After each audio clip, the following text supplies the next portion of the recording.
కూటమి సర్కార్ ప్రతిష్టాత్మకంగా తీసుకున్న మెగా డిఎస్సీని 150 రోజుల్లోనే పూర్తి చేసింది. హామీ ఇచ్చినట్లుగా ప్రతి ఏటా డిఎస్సీ నిర్వహిస్తామని మంత్రి నారా లోకేష్ స్పష్టంగా చెప్పారు.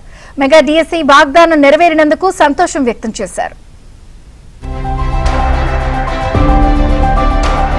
మెగా డిఎస్సీ తుది అభ్యర్థుల ఎంపిక జాబితాను ఈ రోజు ఉదయం 9:30 నుంచి డిఎస్సీ అధికారిక వెబ్సైట్ ద్వారా మంత్రి నారా లోకేష్ అందుబాటులోకి ఉంచారు. సీఎంగా చంద్రబాబు పదవీ బాధ్యతలు స్వీకరించిన తర్వాత తొలి సంతకం మెగా డిఎస్సీ ఫైలుపై పెట్టిన విషయాన్ని లిస్టు విడుదల సందర్భంగా గుర్తు చేశారు. 150 రోజుల కంటే తక్కువ సమయంలో పాఠశాల విద్యాశాఖ ఈ ప్రక్రియను విజయవంతంగా ముగించిందని ప్రశంసించారు. తుది ఎంపిక జాబితాలో అర్హత పొందిన అభ్యర్థులందరికీ హృదయపూర్వక అభినందనలు తెలిపారు. ఇది తనపై బాధ్యతను మరింత పెంచిందని వ్యాఖ్యానించారు. మన విద్యా వ్యవస్థను బలోపేతం చేస్తూ ఏపీ మోడల్ ఆఫ్ ఎడ్యుకేషన్ ను ప్రతి తరగతి గదికి తీసుకెళ్లేలా ఈ ఎంపిక ఉపయోగపడుతుందన్నారు. కొత్తగా ఎంపికైన ఉపాధ్యాయులను విద్యా వ్యవస్థలోకి ప్రత్యేకంగా ఆహ్వానించారు.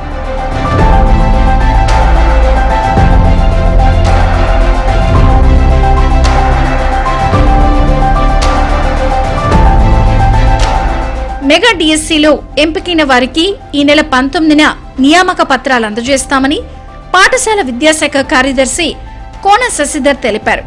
19న మంత్రులు ఎమ్మెల్యేల సమక్షంలో పండుగ వాతావరణంలో నియామక పత్రాలు అందిస్తామని కోన శశిధర్ చెప్పారు.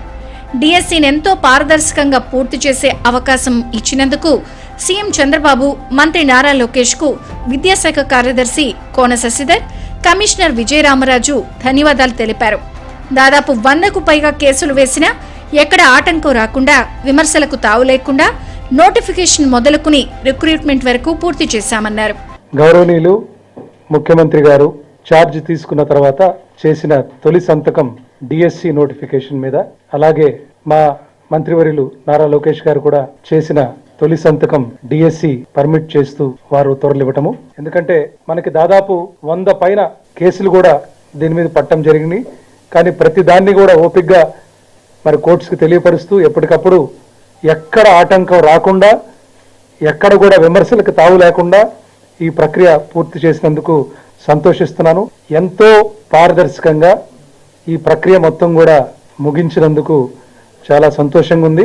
కూటమి ప్రభుత్వం అధికారంలోకి వచ్చాక 16,347 ఉపాధ్యాయ పోస్టుల భర్తీకి మెగా డిఎస్సీ ప్రకటనను ఏప్రిల్ 20న విడుదల చేసింది. 3,36,300 మంది అభ్యర్థులు 5,77,675 దరఖాస్తులను సమర్పించారు. జూన్ 6 నుంచి జూలై 2 వరకు 2 విడతలుగా ఆన్లైన్లో పరీక్షలను నిర్వహించారు.